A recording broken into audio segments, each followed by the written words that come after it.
Today we're checking out the Super-Sonic 22. Let's see how it sounds in the mix.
Welcome back, folks. This is Shane. You were listening to the Fender Super-Sonic 22 amplifier. Let's take a look. Here's the amplifier up close. Now we get kind of like 3 channels all up. I guess that's the best way to describe it. We get a clean section over here with a 2-band EQ, treble and bass. We get a normal and a fat switch. Now the normal channel is very reminiscent of a 65 Deluxe-Reverb. So you're getting that nice, clean, sort of blackface sound that you're familiar with if you've ever played a Deluxe-Reverb. Then if you push in the button, it goes to the fat channel, which is a bit more of a tweed sound. You get a little bit, well, a lot more mids actually, and it's a lot punchier and fuller sounding. Now on this channel over here, if you click this button, we'll use the foot switch, which is actually included with the amp, which is another great thing about it. We get 2 gain channels. Now you can blend these in any way that you like, and I'll show you some different settings in the video. We get a 3-band EQ on this channel, treble, bass, and middle, which is awesome, and a volume control over here. Now we also get a real spring reverb circuit as well, so you get that beautiful, luscious Fender reverb that pretty much everybody loves. A massive thanks to Sky Music here in Melbourne, Australia for letting me borrow the amp. I really appreciate it. Being that this is a new amp on loan, I'm not going to rip open the foot switch from the back of the amplifier, but it does come with it. It also comes with one of those covers as well. I think that's really cool. A massive thanks to Sky Music here in Melbourne, Australia for letting me borrow the amp. I really appreciate it. If you live in Australia, check it out. All links will be in the description below. And if you live overseas, I'll also put some Sweetwater links down there as well. At the end of the video, I'll give you my thoughts and feelings about this amplifier, and also maybe have a chat about which one I would prefer out of this and a Fender Deluxe-Reverb. Let's get into it. Alright, let's get into it. I'm playing my bog standard Fender Mexican Stratocaster. This is all stock. We're going into the clean channel of the amplifier on the normal side. If I hit this button over here, it will go over to the fat sort of voicing of the clean channel, but we're going to stick to the normal to begin with. Volume of the amp at 3, treble and bass both at 4. So this will still be nice and dead clean, no breakup or anything like that. Bridge and middle pickup. Let's give this a shot.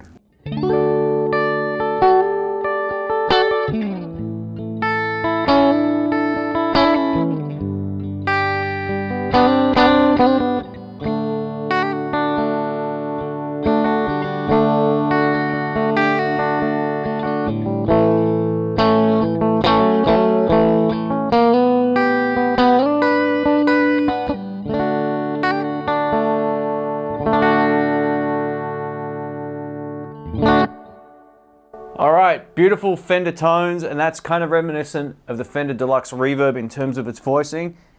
If I hit the fat switch, take a listen to this, it turns it into more of a tweedy sort of sound, a bit more push mids.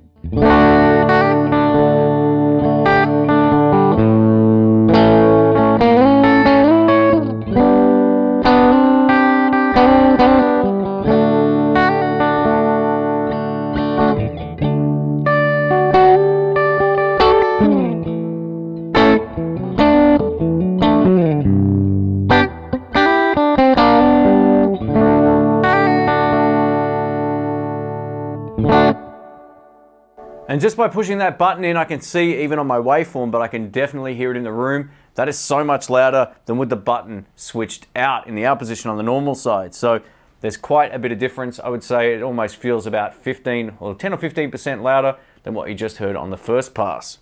Even though the Super-Sonic has a rocking drive channel, you can absolutely just crank up the clean channel into saturation territory, which is what I've done now. I've got the volume at about 5.5, the treble at about 5.5, and I've backed the bass off. What I've found with these 22 watt amps is if you crank up the clean channel like this and you have the bass too far up, it gets a little muddy. So let's take a listen to this. It's this neck pickup.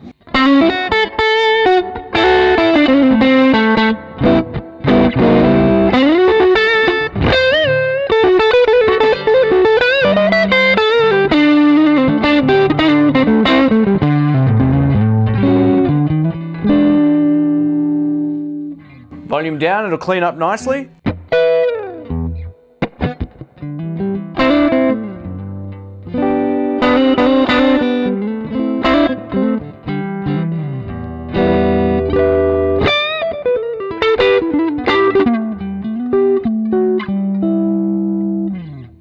And now, with the fat boost in, but with my volume control down to start with,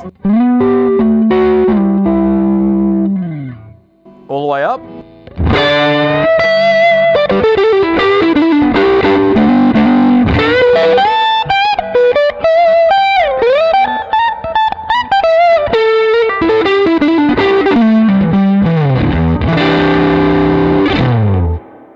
Yeah, all right. Over to the drive channel of the amplifier. As you can see, I've got the first gain stage down and the second gain stage cranked. This is recommended for that sort of Texas blues sound that they say on the top of this card that sits on top of the amplifier. Let's try this on bridge pickup to begin with.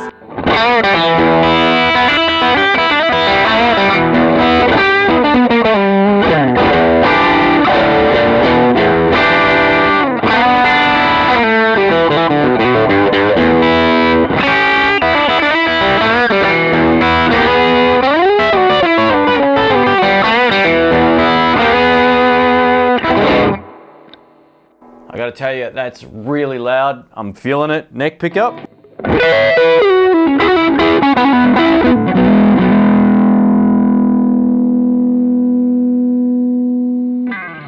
Yeah.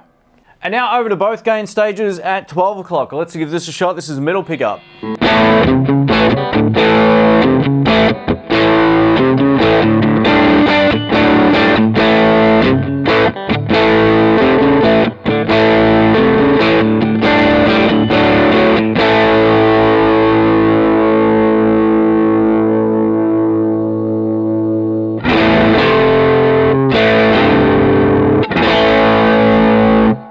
Try that on neck pickup as well.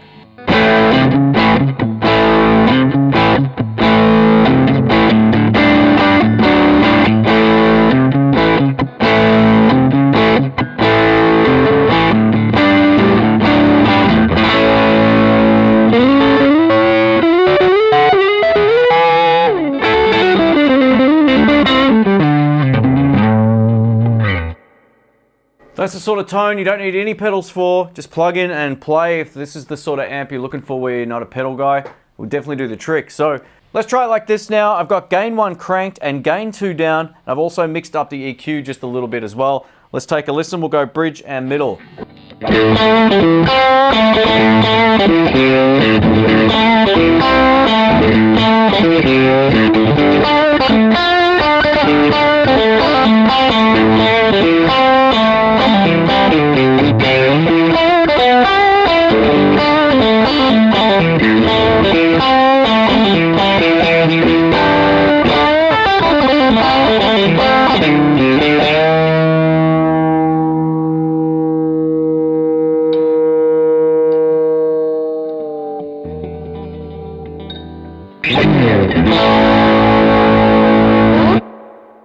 Before we go to the humbuckers, I just want to crank this up.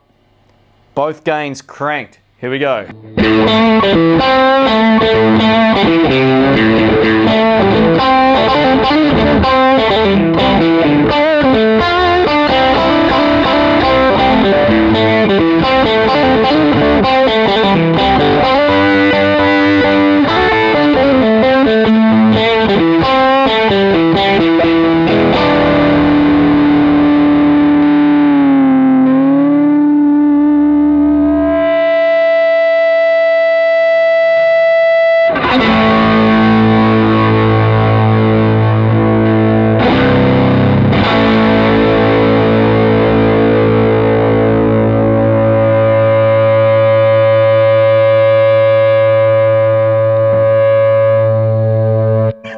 I could do that all day. I'm gonna grab my Flying V.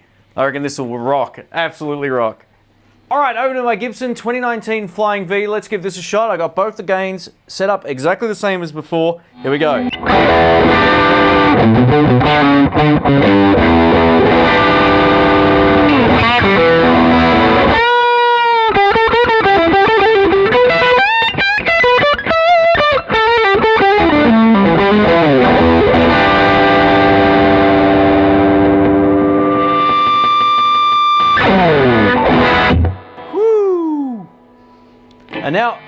And now over to neck pickup with the volume currently down.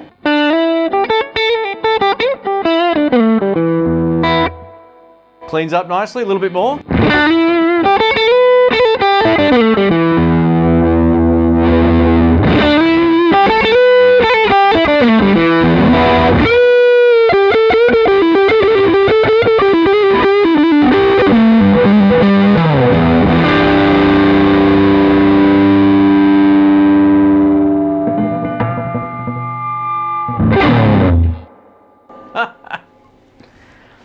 Man, it's got so much gain. That's probably even too much for me. But that said, if you like it, you've got it. You don't need pedals. You plug in and you play. I'm pretty impressed. Thanks for watching, folks. This is Shane. So if you have any comments or questions, leave them below and I'll get back to you as soon as I can. So I'm going to answer some probably frequently asked questions about this amplifier. So the first one is, how much clean headroom do you get? Not a lot. After about 3, it starts to break up. On the clean channel, being that it's a 22 watt amp, those 6V6 output valves don't have a lot of headroom at all. If you want something with a lot of headroom, get a Fender Blues Deluxe or a Hot Rod Deluxe or something like that, or even go higher like a Twin or something like that will give you way more clean headroom, allowing you to turn up louder and stay cleaner. This will not do that. It will still give you a really nice clean tone that you can record with and use pedals with, but it will break up as soon as you start to crank it up. If you engage the fat button, it's definitely going to get more distorted and more mids heavy. So just be cautious of that as well. Another common question is, should I get the Super-Sonic 22 or should I get a Deluxe-Reverb? You know what? I'm going to change my mind many years later and say, get this amplifier. And the reason why, it's pretty simple. You don't need pedals to use it. You can plug in and get a really rock and drive channel. Now, I used to have a Super-Sonic 60 and I used to have 2 different Deluxe-Reverbs, and I used to always kind of think, man, the 22's maybe not loud enough for a lot of gigs, but you know, I took it out, or not this one, but I played a friend's one out the other week and it was plenty loud. I had way more gain than I was anticipating and it felt great behind me. I also was just boosting it with a blues driver and it sounded killer. I gotta tell you, it was getting some really great tones. So overall, a Deluxe-Reverb still might have the slightly nicer clean channel that works great with pedals, but this has an almost as good clean tone with a different voicing, and then you also get the drive channel, which totally rocks. So you know what? If I was to do it all over again, would I get a Deluxe-Reverb or a Super-Sonic? I'd probably buy the Super-Sonic, knowing that I'd prefer the flexibility of just using the amp without any other effects. I think that's pretty cool. Thanks again for watching, guys. If you enjoyed the video, please give it a thumbs up. I appreciate that. And don't forget, you can check out all the links in the description through to Sky Music and Sweetwater if you want to find out more about this amplifier. Thanks again for watching. Catch you soon. See ya. If you liked the video you just watched, check out these 2 on screen.